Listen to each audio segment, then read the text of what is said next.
They dominate possession, 78 to 22%. And now chasing first try of the night. Ball on ground now.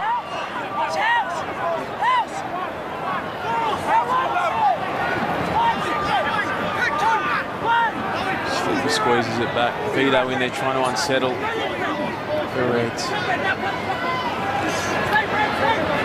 Keep coming, boys. Inch by inch. Muscle it forward.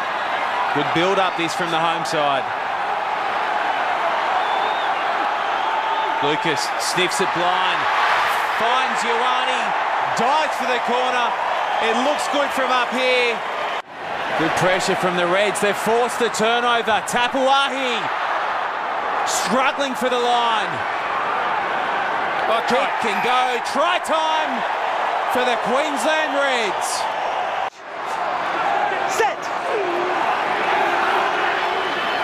It's a solid scrum. That's game over.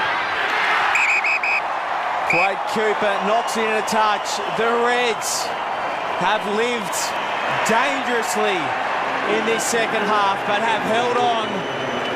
They are winners at home, 18 points to 12 over the Hurricanes.